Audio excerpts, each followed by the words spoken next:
Hola, bienvenidos a México Financial Post y esta es una entrevista aquí con mi gran amigo Hugo Mundos. Hugo, buen día. Buen día, mucho gusto y muchas gracias. Bueno, a mí el productor me comentó que eres algo así que de derecho, no sé. A ver, coméntanos, ¿qué es el derecho para ti? ¿Qué es el derecho para mí? Bueno, primero me termino de presentar bien. Te saludo también bien. Pues, me llamo Hugo Mundo Ramos, tengo 32 años y soy licenciado en Derecho. ¿Y qué es el derecho? Es una pregunta bien interesante. Todo alumno de la facultad te puede comentar que es un conjunto de normas que regulan la conducta de las personas, principalmente. Pero la verdad es que es una idea bien fuerte. Para mí el derecho es, además de eso, de una suma de normas y de reglas para poder regular la convivencia de todas las personas.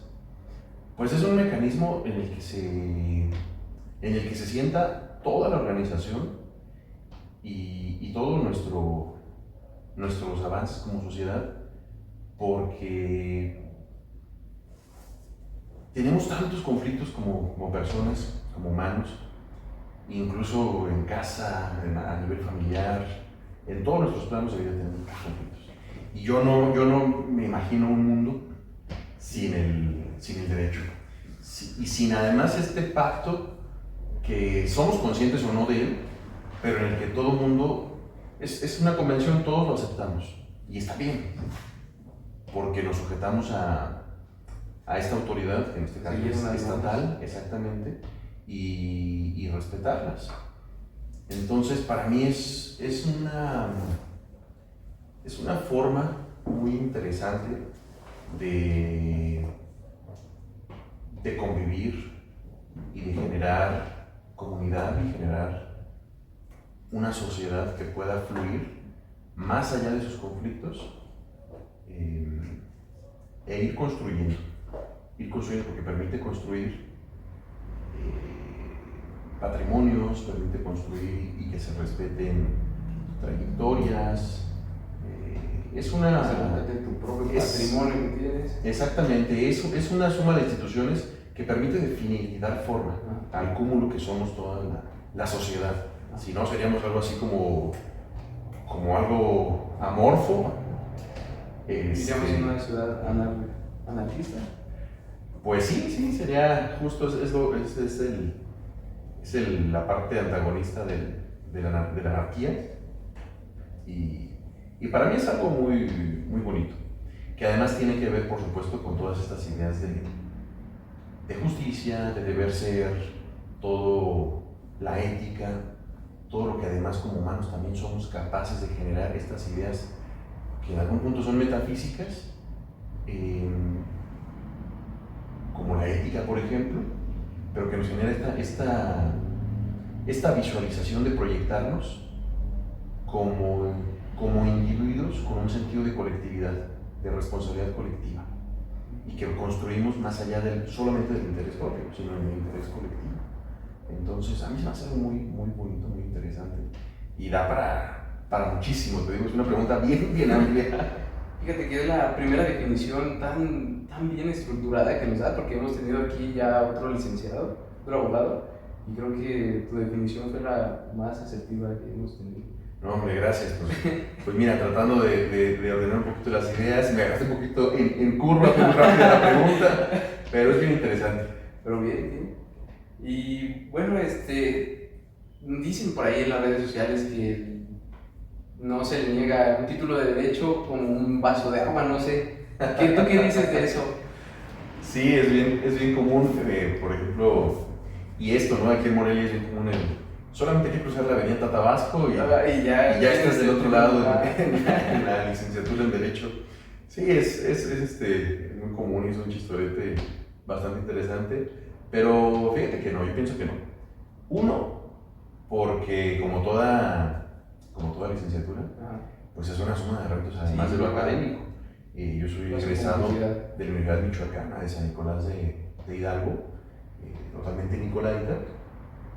Y hay muchos compañeros, por ejemplo, uno cuando llega en primer año, cuando yo estudié todavía era por años, aún no era por semestres, pues son secciones enormes, somos muchísimos compañeros, compañeras, y por muchas circunstancias que van más allá de lo académico muchas veces, pues se va reduciendo la matrícula. Entonces, en primer término, como toda licenciatura, pues tienen unos retos que cada quien tiene que enfrentar, sociales, culturales, económicos, pues bien importantes. Entonces, de entrada, yo no ya más allá del chistorete, pues no, yo nunca minimizaría ninguna licenciatura. No, pues no, claro que no. Exacto. Y además, no, el derecho es pues una ciencia social que si uno se esmera y lo quiere profundizar, tiene para estudiar unos 300, 500 años. Lo que falta es vida. Sí. Y además relacionarlo con otras disciplinas. Entonces yo pienso que sí es una expresión muy graciosa. Yo mismo la he comentado más de una vez en modo así en broma, pero no. Pues creo que es la universidad más grande de cómo imparte el derecho, ¿no? Es la mejor. Fíjate que sí, es la Facultad de Derecho y Ciencias Sociales aquí de la Universidad Michoacana, es pues legendaria. Es una de las mejores Legendaria, de todo el país. tiene mucho renombre y hay muchos colegas que suman justamente a este renombre, a este prestigio que tiene la Universidad Michoacana, específicamente en la Facultad de Derecho. Obviamente hay muchas personas que egresan y que al final deciden no ejercer o se dedican a otra cosa, o también cada quien le pone un empeño diferente a su ejercicio, pero en el país es una de las universidades icónicas y la Facultad de Derecho icónica en el Poder Judicial. Pues es sabido que la gran mayoría de los integrantes del Poder Judicial, muchísimos son michoacanos, son egresados aquí en la Universidad Michoacana. Ok, ¿y por qué decidiste estudiar Derecho, aparte de que ya no te gustan las matemáticas? Sí, fíjate que sí, en la prepa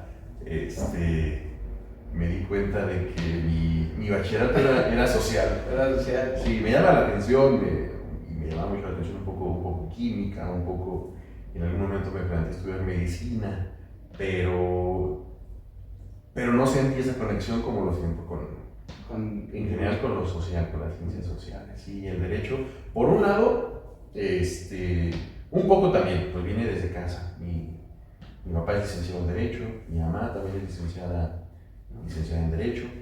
Mi papá tiene años, muchos años, 30 años, laborando en tribunales.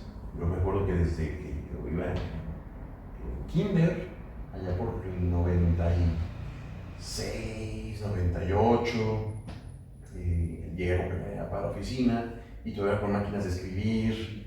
Desde ese tiempo ahí. Sí, él desde entonces y hasta la fecha se desempeña como secretario en un tribunal.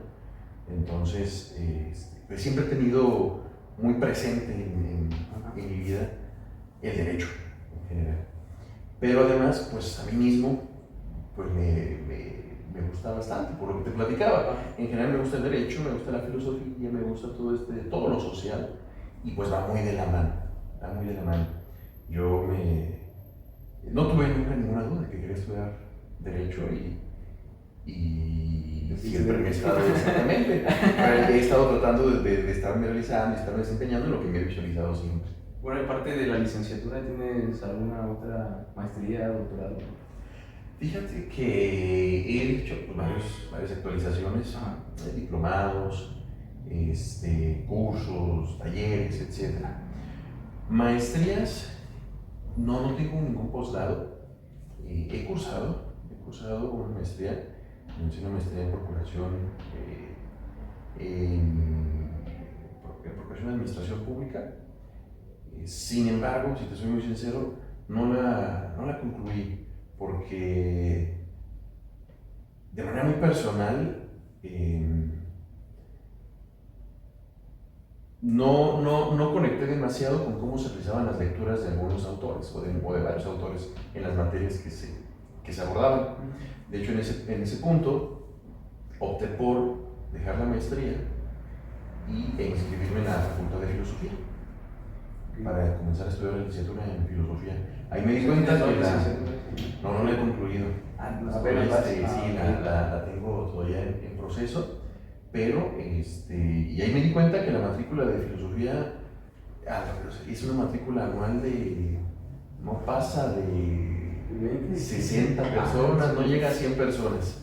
Y la matrícula, por ejemplo, en Derecho es altísima, no recuerdo si 1,000, 2,000, 3,000, 4,000 personas inscritas. Ajá.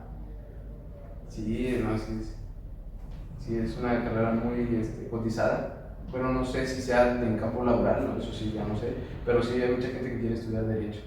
Es muy solicitada. Ajá. Es muy solicitada. De pronto, seguramente más de una persona acude pensando en esta idea de que no es muy complejo. Pues sí, pero pues en la vida siempre se va a ocupar algún abogado en todo. Así que yo creo que trabajo sí va a haber. Sí, pues es de estas carreras humanistas, como los médicos, un abogado siempre se va a necesitar, un abogado, una abogada. Bueno, ahorita tú comentaste que tu papá te llevaba a las oficinas aquí en Morelia, en la ciudad donde estamos. Yo no sé nada de derecho.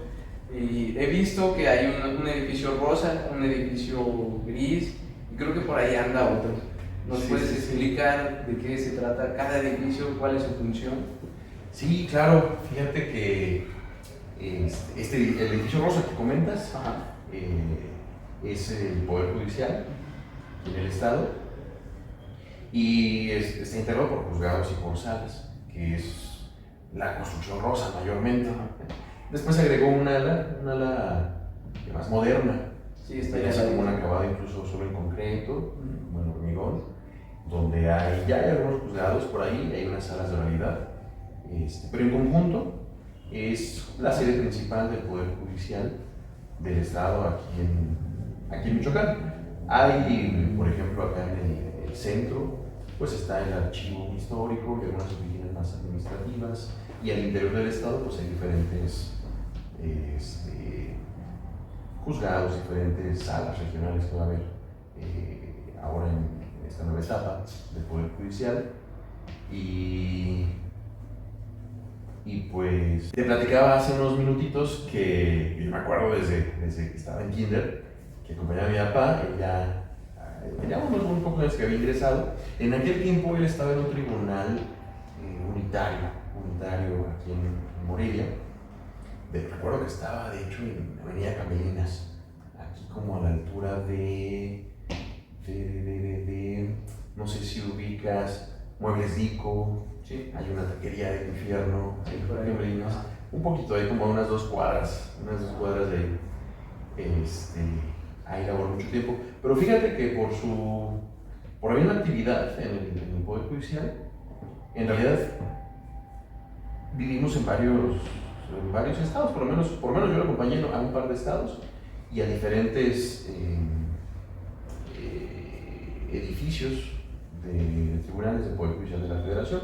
Me ha pasado aquí en Morelia, un tiempo estuvo en Aguascalientes y nos tocó también para allá vivir un tiempo, 1 año, 2 años aproximadamente.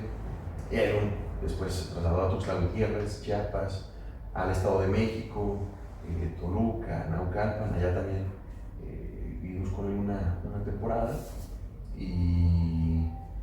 y pues hemos recorrido por ahí varias ciudades. O sea, ya te sabes todos los edificios del Poder Judicial. Pues mira, algunos, porque son muchísimos, pero algunos, y en diferentes momentos. En mi kinder, después hubo una temporada que en secundaria también, me acuerdo que pasaba a recoger y lo acompañaba, y de pronto sí tenía unas jornadas larguísimas, desde las 10 de la noche, 11 de la noche, y pues era estar ahí, de pronto haciendo tiempo, leyendo en las escaleras, en el elevador. Viendo a los otros abogados que hacían. Sí, por eso te llamó la atención. Pues me sentía muy familiarizado con el MIT, y yo siempre he tenido una idea muy clara de toda esta atracción que me ha generado el derecho. ¿Cuál fue tu primer trabajo? O sea, ¿cuál fue el que te acercó más a tu primer trabajo? Ya. Fíjate que, como te decía, que siempre tuve el interés, Ajá. pues comencé como todo mundo, como practicante, como Sí, meritorio. todas las carreras empiezan con... Exactamente, como todo mundo. En mi caso, pues me llamaron la atención los tribunales y pues me acerqué ahí a un juzgado. Entonces, desde la preparatoria, estaba aquí en la prepa 1, en el Colegio de San Nicolás, Sí. y en el último año en bachillerato comencé a practicar en un juzgado, meramente como meritorio, incluso aprendiendo dónde se sacan las copias, acompañando a los abogados. Por ahí estaba apretadísimo el espacio porque había pues, varias personas, incluso como practicantes, como meritorios, y de pronto no había ni dónde sentarse. Entonces, ahí comencé a tener acercamiento, a leer los primeros expedientes, de uno acostumbrarse a palabras que de pronto en el medio son muy, ya en el ejercicio son muy comunes, Sí, lo porque que es un auto, lo que es un acuerdo, todo eso. Pero antes de uno presentarse ahí, de pronto son palabras que suenan extrañas, incluso como estudiante. Sí, porque no es lo mismo verlo de tu carrera y aplicarlo realmente. Exacto. Ya se siente la diferencia entre las clases y lo que ya en la práctica va Sí, ocurriendo. porque eso sucede con muchos abogados que nada más se la pasan dando clase y no saben cómo es realmente un juicio. No sé si ahorita nos quieras platicar qué se hace en ese aspecto. Sí, claro, fíjate que hay muchos docentes excelentes que además de la docencia conocen los asuntos y los llevan y van combinando por ellos su experiencia. Pero sí, en mi caso fue de esa manera y comencé así. Ya después eso fue en un juzgado civil. Después de algunos años, 4 años, ingresé por cuenta a laborar, justamente en una sala, en ese tiempo una ponencia, una materia administrativa, y me estaba desempeñando ahí. Y por ejemplo, pues un juzgado te puedo platicar que se integran por escribientes. Son escribientes, es un cargo que se encarga, tienen cada quien una mesa, se le asignan una mesa. Una mesa que básicamente es lo que es, pues, es el mueble, pero en realidad se refieren a que lleva cierto cúmulo de expedientes.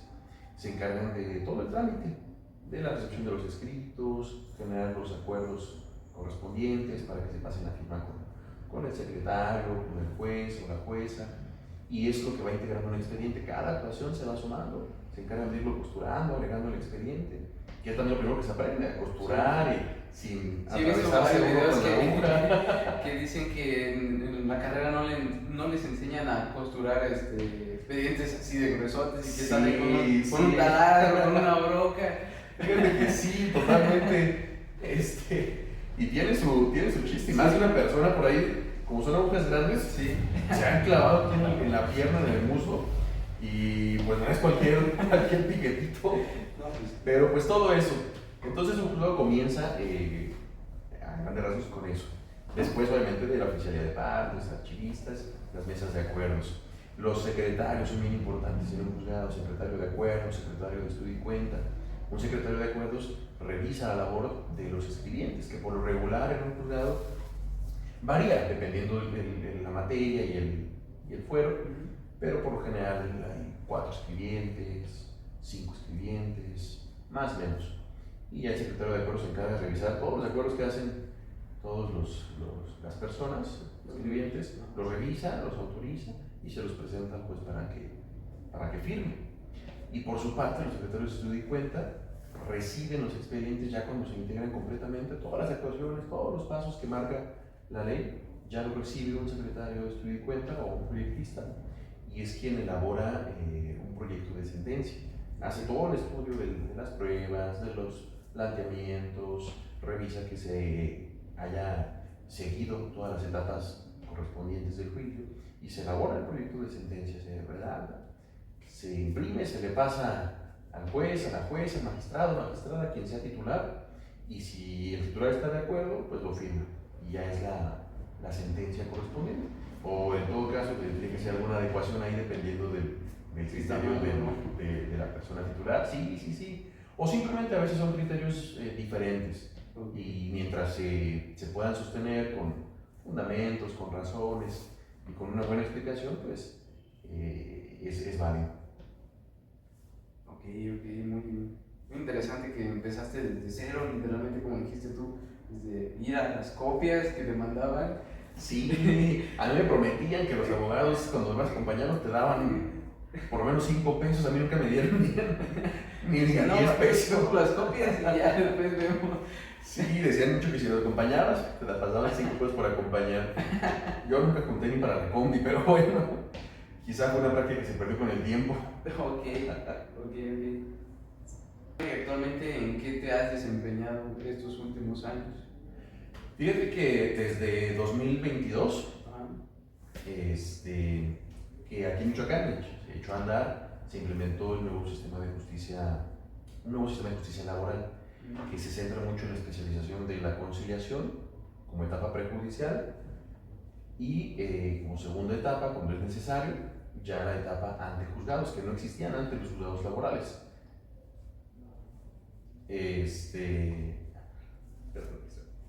Que no existían los juzgados laborales, antes eran juntas de conciliación. Entonces en 2022 se cambia este sistema, también aquí en Michoacán se implementa, y desde entonces yo me desempeño como conciliador laboral en este nuevo sistema.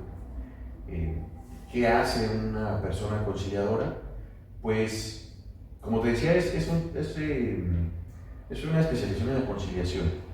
Se escucha a las personas, es el primer contacto de las personas trabajadoras y las partes patronales. Se escucha a ambos, es una situación, se presenta, es personal, es muy personal el procedimiento, sobre todo con las personas trabajadoras, y la idea es escucharlos de primer momento, las primeras dudas, las primeras inquietudes, tal como hayan vivido la situación ellos o ellas. Y también a los establecimientos, que regularmente acuden representados, por un asesor jurídico, un representante, pero de todas maneras, más de una vez llega personalmente la persona patronal y muchas veces también necesita información, entonces, y ser escuchados también. Entonces se escuchan, se les da información para que conozcan, porque también la finalidad de estas audiencias es que cada vez se informen mejor y se puedan cuidar mejor dentro de sus relaciones laborales. Sí, porque antes no sé, creo que nada más se pasaba el expediente y no se llevaba a la persona o algo así, que no tenía comunicación o algo, sí, algo así recordé que pasé por ahí en las noticias, decían que el juez creo que no se enfocaba, o sea, no estaba con la persona realmente que estaba entregando ese caso, no sé, la verdad, desconozco eso del tema. Fíjate que sí, más o menos. En este caso, lo laboral, como te digo, eran juntas de conciliación que eran presididas por un presidente de la Junta. Pero la Junta se encargaba de hacer las dos actividades, tratar de conciliar y si no se lograba, bueno, pues emitir un laudo, que es un instrumento parecido a una sentencia, con un efecto similar a una sentencia. No se le llama sentencia específicamente porque no es dictado por un juez o una jueza, entonces se llamaba laudo, pero el efecto era básicamente el mismo. Pero sí, pasaba mucho que por las cargas de trabajo, por el nivel de actividad, ya estaba muy rebasada las juntas, el personal no se daba abasto, entonces no se podían concentrar muy bien ni en la conciliación, y los laudos también se complicaban porque eran muchísimos asuntos, ya no se daba abasto. Y no se daba esto que comentas, la inmediatez. Ese acercamiento. Exactamente, esta inmediatez y este acercamiento en escuchar las partes de manera directa.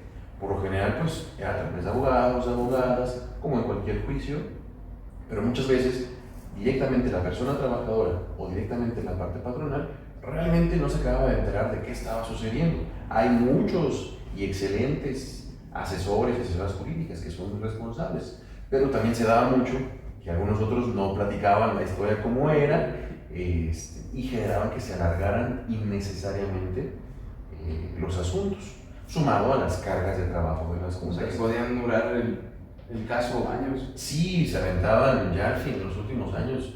Hay asuntos que se pueden llevar fácil 5 años, 6, 7, 8 años. Y pues eso, en resumidas cuentas, no había una solución. Más allá de todo, se convertía en una burocracia, en un trámite, una tramitología, que más allá de todo, no era una solución ni para una parte ni para la otra. Okay. Y hoy en día se buscó cambiar eso. Un centro de conciliación especializado en conciliación nada más. Se platica 1 hora, 1 hora 15 minutos directamente. y se pueden tener más de una sesión incluso. Sí, porque es con el diálogo, ¿no? Exactamente.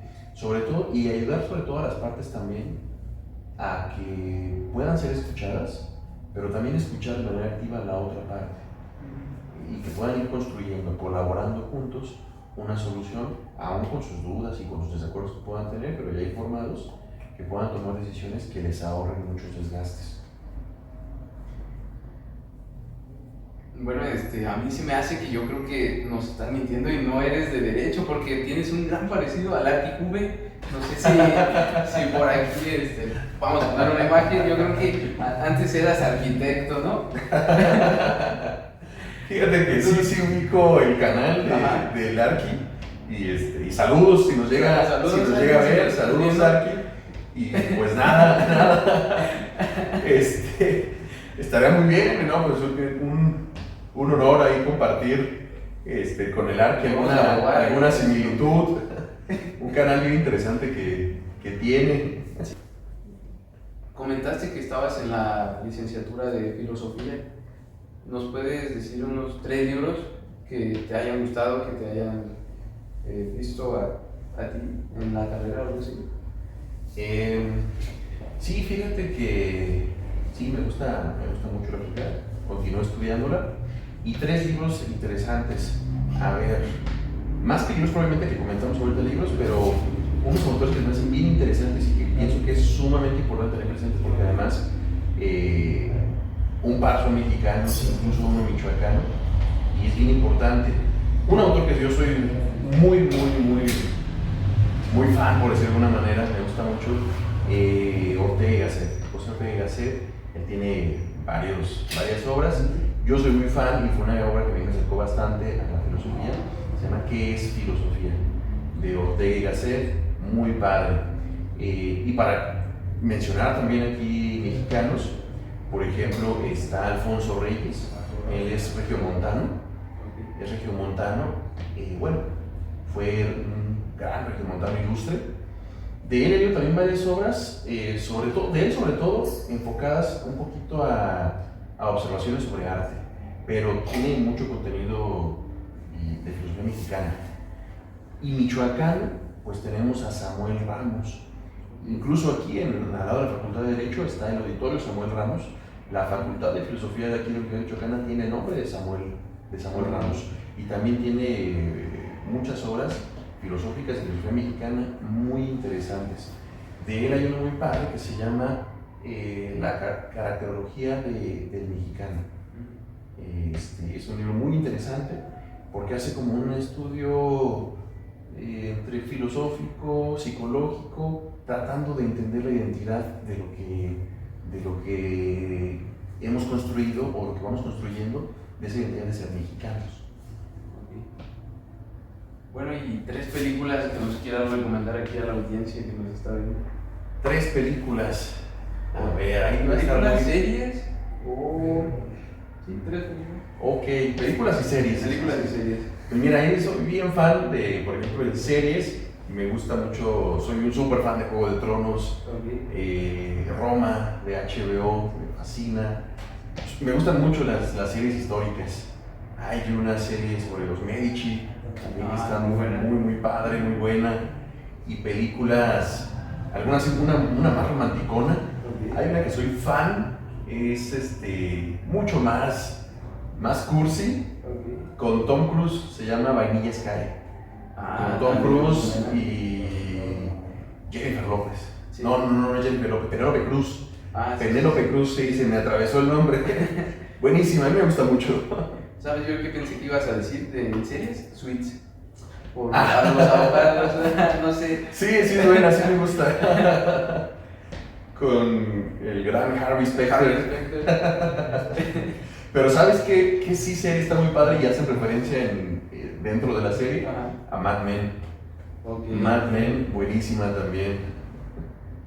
Bueno, pues muchas gracias, Mundo, por estar aquí con nosotros, impartiendo más de toda tu vida laboral.